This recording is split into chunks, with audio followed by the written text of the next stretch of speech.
Welcome to Flexin. So a lot of people have been asking, am I still on CPAP? Why aren't I using it? And so on. So as you can see from the title, I'm currently not using CPAP. I started with it because I was diagnosed with mild sleep apnea. Some said it might work great, some said it wouldn't. So I tried it, and early on, before I started, it was winter time. I'd wake up with headaches, my nose and throat were dry. It was just uncomfortable. When I started with the CPAP, that actually went away, started feeling a little better, things were going good. Then I had trouble with the hose. You may have seen that in my video on the mask I tried. I have issues with the hose pulling the mask to the side. It's because I roll around too much, so that was a struggle. So probably because of that, I had to keep changing masks. And then later my allergies started acting up, so I had to go to a full face mask. And at times it was okay, other times I struggled with it. I found with the full face mask, I had water pooling up inside of my mouth, depending on which way I was laying, and that would irritate me enough to keep me awake.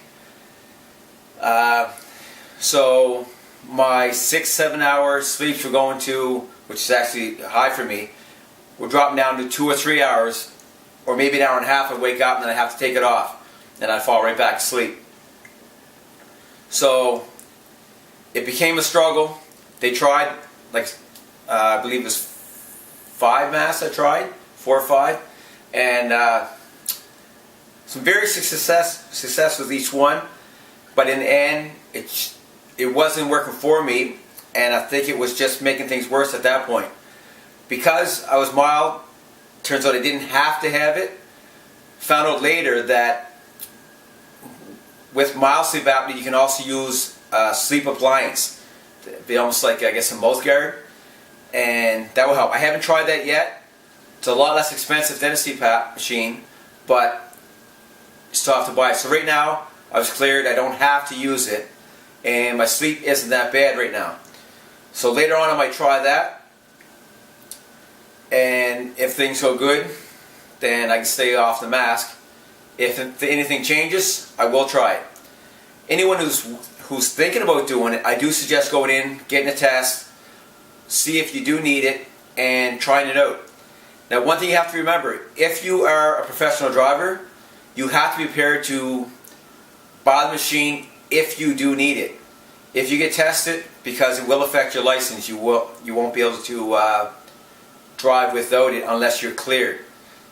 So just remember that, because once the trial ends, you're stuck. And I believe my machine was going to be $2,400 or so. So you have to have things lined up for that. Glad I tried it. I know people that used it that can't do without it now. I seem to be doing fine without it at this point, so I am happy about that. Just see how things go. If I do feel I need it at a later date, I will. I won't hesitate to try it again and do my best to just try to find a setup that works for me. But for now, I'm not on it. Just wanted to let people know why. If you have any other questions, just put them in the comment section below. And if you are using it, I hope it's working well for you. And actually, if you are having success, please comment down below, let other people know what you're using, what you're doing.